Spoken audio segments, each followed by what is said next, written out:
Okay, the X is for 10 and the V is for 5. So this is chapter 15 called The Crickets. Okay, the crickets sang in the grasses. They sang the song of summer's ending, a sad, monotonous song. Summer is gone, summer is over and gone. They sang over and gone, over and gone. Summer is dying, dying. The crickets felt it was their duty to warn everybody that summertime cannot last forever. Even on the most beautiful days in the whole year, the days when summer is changing into fall, the crickets spread the rumor of sadness and change. Now, if you remember, everybody, Wilbur was a spring pig born in like March, and so now it's fall, and the big climax, the big problem is, will he be killed for Christmas dinner? So it sounds like we're getting into fall. And Charlotte, rising action is that Charlotte has written 2 times in her web about the pig, that he's some pig and that he's terrific. But has it done enough to save him? So our rising action is the problem still a problem? Yes. We don't know if Wilbur will be saved for sure, but we are trying. Charlotte is trying by writing in the web, okay? So now I'm going to start right here with Everybody Heard. Everybody heard the song of the crickets. Avery and Fern heard about it as they walked the dusty road. They knew that school would soon begin again. Oh, if only it began for us. Anyway, the young geese heard it and knew that they would never be little goslings again. Charlotte heard it and knew she hadn't much time left. Hint, hint, hint. Mrs. Zuckerman, at work in the kitchen, heard the crickets and a sadness came over her, too. Another summer gone, she sighed. Lurvy, at work building a crate for Wilbur, heard the song and knew it was time to dig potatoes. Summer is over and gone, repeated the crickets. How many nights till frost, sang the crickets. Goodbye, summer, goodbye, goodbye. The sheep heard the crickets, and they felt so uneasy they broke a hole in the pasture fence and wandered into the field across the road.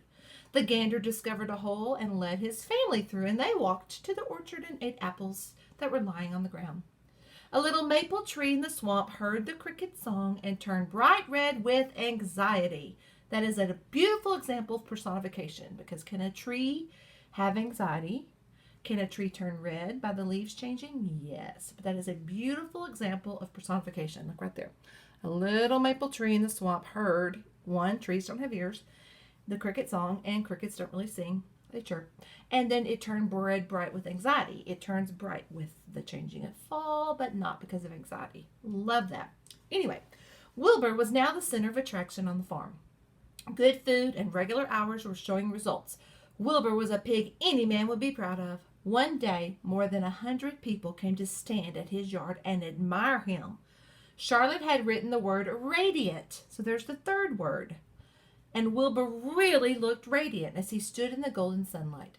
Ever since the spider had befriended him, he had done his best to live up to his reputation. When Charlotte's web said some pig, Wilbur tried hard to look like some pig. When Charlotte's web said terrific, Wilbur had tried to look terrific. And now that the web said radiant, he did everything possible to make himself glow. It is not easy to look radiant, but Wilbur threw himself into it with a will. He would turn his head slightly and blink his long eyelashes. He would then breathe deeply, and when his audience grew bored, he would, everybody, spring into the air and do a backflip with a half twist.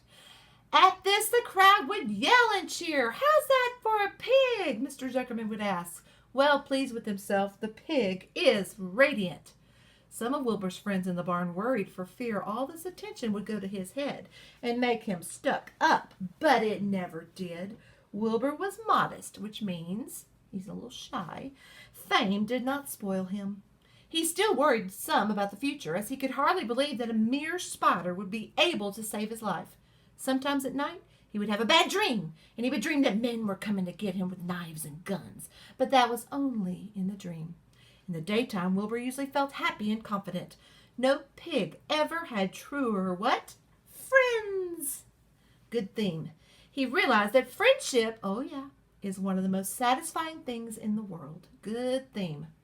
Even the song of the crickets did not make Wilbur too sad.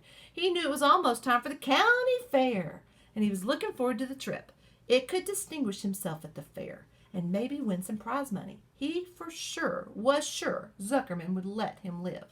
Charlotte had worries of her own, but she kept quiet about them. One morning, Wilbur asked her about the fair. "You're going with me, aren't you, Charlotte?" he said. "Well, I don't know," replied Charlotte. "The fair comes at a bad time for me. I shall find it inconvenient to leave home, even for a few days." "Why?" asked Wilbur. "Oh, I just don't feel like leaving my web. Too much going on around here." "Please come with me," begged Wilbur. "I need you, Charlotte. I can't stand going to the fair without you. You just got to come." "No," said Charlotte. "I believe I'd better stay home and see if I can get some work done." "What kind of work?" asked Wilbur. "Egg laying.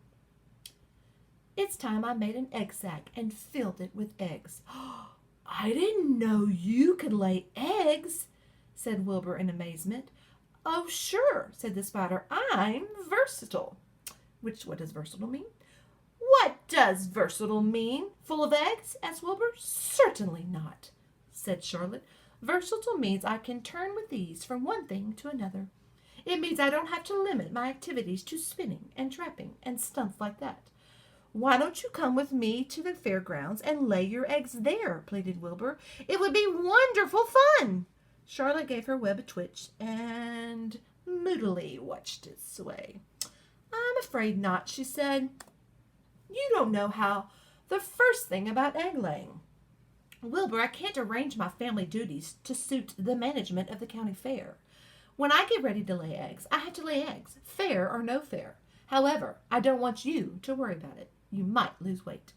We'll leave it this way. I'll come to the fair if I possibly can."